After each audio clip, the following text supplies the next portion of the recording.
Implementasi REST API yang pertama adalah kita membuat REST API untuk menampilkan data pengguna sekaligus untuk melakukan pencarian data berdasarkan nama atau username-nya.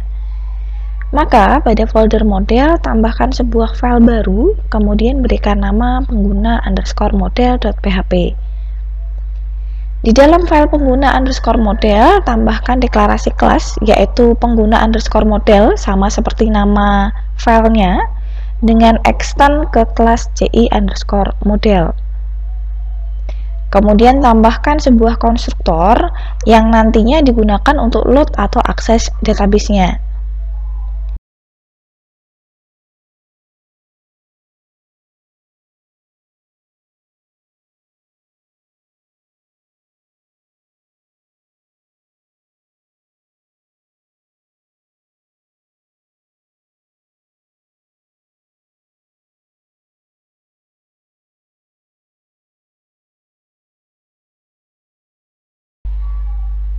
Selanjutnya, tambahkan sebuah function, berikan nama getPengguna. Function ini nanti kita gunakan untuk menampilkan data pengguna. Sekaligus nanti kita gunakan untuk pencarian data berdasarkan nama atau username-nya. Maka tambahkan satu parameter nama di dalam function getPengguna. Parameter ini nanti yang digunakan untuk menyimpan data yang ingin dicari. Jika parameter nama kosong, maka akan menampilkan seluruh data pengguna yang tersimpan di dalam tabel. Namun, jika parameter nama ada isinya, maka akan digunakan untuk pencarian data dengan menggunakan fungsi like pada field nama atau pada field username.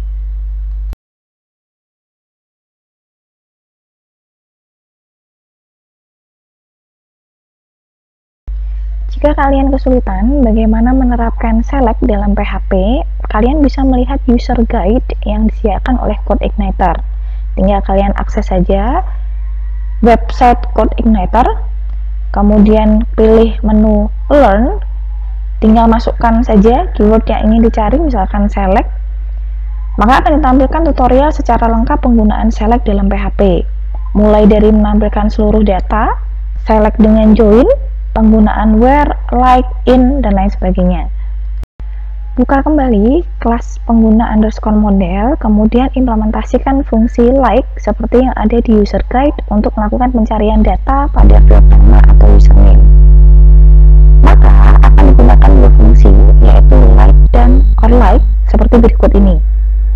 Kemudian tampilkan data berdasarkan kondisi yang diberikan dan jangan lupa tambahkan return value pada function getPengguna. Return value pada fungsi ini adalah data pengguna yang berhasil ditampilkan.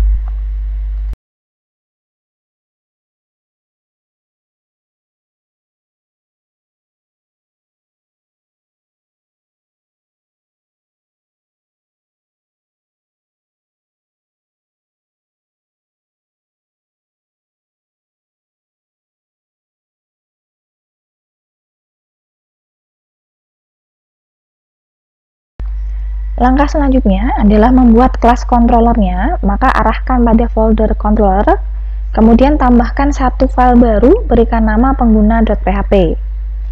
Jika biasanya kelas controller extend ke CI controller, maka dalam kasus ini extend ke library REST_controller.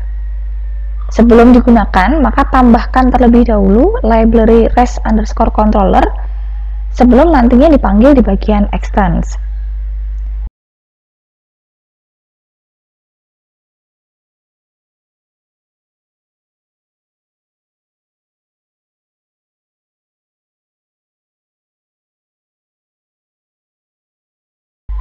Dalam kelas pengguna, tambahkan sebuah konstruktor untuk load atau akses ke kelas model yang telah dibuat sebelumnya, yaitu pengguna_model.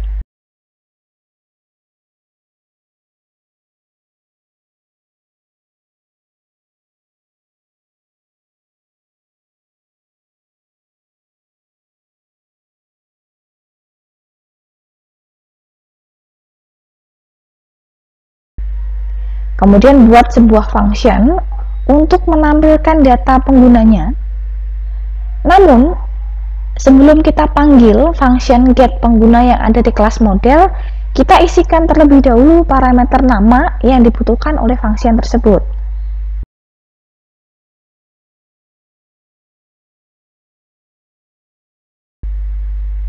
Jika parameter nama sudah kita isikan, maka tinggal kita panggil saja function get pengguna yang ada di kelas model.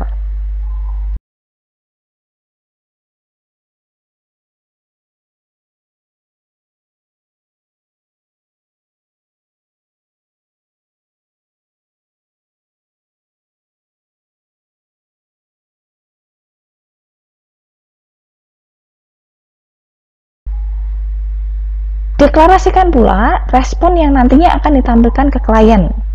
Respon ini biasanya berisi 3 hal, yaitu status prosesnya, bisa bernilai true atau false, kemudian pesan yang ingin disampaikan, dan juga data yang akan ditampilkan. Jika kasus ini untuk menampilkan data pengguna, maka data penggunanya akan kita tampilkan berdasarkan kondisi yang terpenuhi. Bisa juga ditambahkan dengan 3 digit error code yang sudah kita bahas sebelumnya, 200, 400, dan 500 gitu ya. Ini opsional, bisa ditambahkan dengan informasi yang lainnya.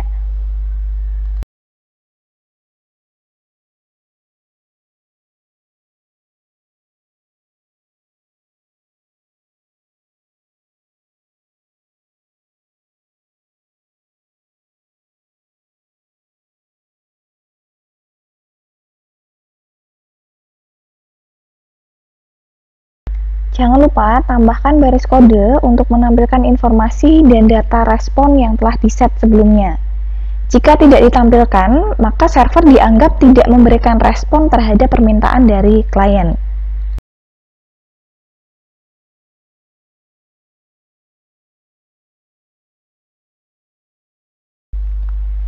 Jika sudah, kita akan melakukan tes apakah function yang telah kita tambahkan pada model dan controller sesuai dan dapat menampilkan data. Buka terlebih dahulu browsernya, kemudian akses localhost dan folder REST_API yang tadi sudah kita tambahkan ke dalam htdocs. Kemudian akses juga controller pengguna.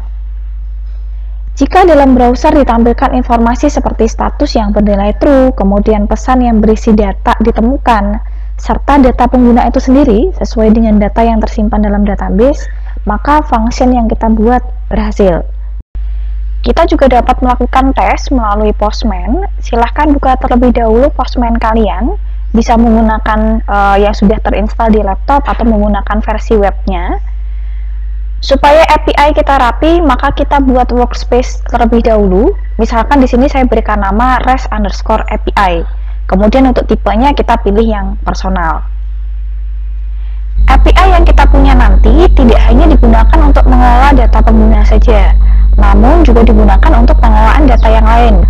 Maka kita akan buat collection baru, kemudian kita berikan nama pengguna. Selanjutnya, kita copy URL yang digunakan untuk mengakses controller pengguna tadi. Untuk pilihan metodenya, kita gunakan get karena kita ingin menampilkan data. Data yang ditampilkan di Postman maupun di versi web gitu ya, ketika kita menggunakan web browser, data yang ditampilkan sesuai dengan data yang tersimpan di dalam tabel pengguna. Selain menampilkan seluruh data, kita juga dapat melakukan pencarian data berdasarkan nama atau username sesuai dengan yang sudah kita set di controller pengguna. Untuk melakukan pencarian data, kita akses tab param pada Postman.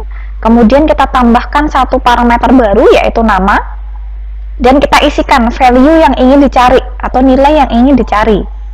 Jika ada data yang memenuhi kondisi tersebut, maka data akan ditampilkan di bagian bawah atau di bagian respon. Selanjutnya, kita simpan metode get yang tadi kita gunakan untuk texting REST API untuk data pengguna gitu ya.